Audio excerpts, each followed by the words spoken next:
Premium Triplex Villas at Konnur, APR Projects. So బాంబేలో ఒక 500 నుంచి 1000 క్రోడ్స్ వరకు ఉంటుందంటే మేడం మీకు అంటే దానికి పైసల ప్రకారం అయితే ఉంటుంది, ఆ, రూపాయల ప్రకారం లేదు, ఓకే పైసల ప్రకారం అయితే ఉంటుంది. అదే ల్యాండ్స్ అవి అవి మ్. ఏమీ లేదు, చాలా సింపుల్ గా బతుకుతాం, మ్. సుఖంగా బతుకుతాం, మ్. చాలా ఆర్డినరీ, మ్. Middle class. We are genuinely middle class. So అలా ఉన్నా కానీ ఇలా బతుకుతారు. కాదు, మ్. అలా లేవు మేము, నిజంగా సార్ చెప్తాను. పెద్ద ప్రొడ్యూసర్ కదా, కాదు, పెద్ద ప్రొడ్యూసర్ కాదు, రెండు మీరు సినిమాలు మంచి తీసాడు, రెండు సినిమాలను డబ్బులు పోగొట్టుకున్నాడు. మీరు చాలా హీరోయిన్ గా చాలా సినిమాలు తీశారు హిందీలో. ఎక్కడండి, ఎక్కడ? ఆ మధ్య సీతామహాలక్ష్మిలో పల్లవి గారు నాతో పాటు చేశారు కదా, చాలా మంచి రోల్ చేస్తుంది ఆమె. చంద్రమోహన్ గారి కైండ్ ఆఫ్ చెల్లెలు కాదు, ఆ స్టేషన్ మాస్టర్ కూతురు అనమాట. చాలా మంచి రోల్. ఆమె అప్పుడప్పుడు కనిపిస్తూ ఉంటుంది. ఆవిడ దగ్గర ఉన్నాయి ఇట్లా ఒక 200-300 కోట్ల స్థలాలు. సరే,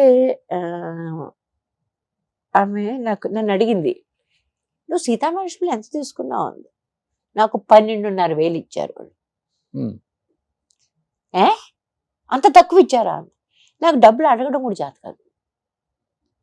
సీతా మహాలక్ష్మి హీరోయిన్ కి 12,500 ఇచ్చారు. ఆ అమ్మాయికి సెకండరీ రోల్ చేస్తున్న అమ్మాయికి 30,000 ఇచ్చారు. Okay. So that's the way I have been. నాకు మొట్టమొదటి హిందీ సినిమాలో 10,000 వచ్చింది. Super hit. సూపర్ హిట్ అంటే ఇంకా మనం సీతామహాలక్ష్మి దాని ముందు అంత హిట్ కాదు. అంటే ఒక 20-30 థియేటర్లో మార్నింగ్ షోస్లో 60 వీక్స్, కనీసం ఒక 25 థియేటర్లో 25 వీక్స్, ఆ రకంగా ఆడిన సినిమా అది. ఓకే. 35 లక్షలతో తీసిన సినిమా కొంచెం 2-3 కోట్లు ఆ టైంలో సంపాదించింది. ఓకే. ఆ టైం హిందీలో ఎక్కువ ఉంటది కదా, రెమ్యునరేషన్స్ బాగా ఎక్కువ ఉంటాయి హీరోకి హీరోయిన్స్ కి. కొత్త అమ్మాయి అంటే treated me like a princess. Okay. అసలు నేను కాలు కింద పెట్టకూడదు, అలా చూసేవాళ్ళు నన్ను చాలా అద్భుతంగా. ఆ రకమైన ట్రీట్మెంట్ నాకు ఎక్కడ దొరకలేదు. ఓకే. వాళ్ళు అంత బాగా చూసుకునేవాళ్ళు, కానీ డబ్బులు ఇవ్వరు. ఓకే. But that's okay. మనకి డబ్బులు ఎందుకు అవసరం? ఆ మనుషులు అంత రెస్పెక్ట్ ఇచ్చి అంత బాగా మనం చూసుకుంటున్నప్పుడు డబ్బులు అవసరమా మనకి? సో ఆ రకంగా చేశాను. రెండో సినిమా సునైనా, దానికి 15,000. మేరా రక్షక్ చేశాను, దానికి 30,000 ఇచ్చారు. Okay. But I hated that film, I hated the shooting. వాళ్ళ వ్యవహారం, వాళ్ళ ఎట్లా బిహేవ్ చేస్తుండేవాళ్ళు, అంత ఓవర్ ప్రొఫెషనలిజం.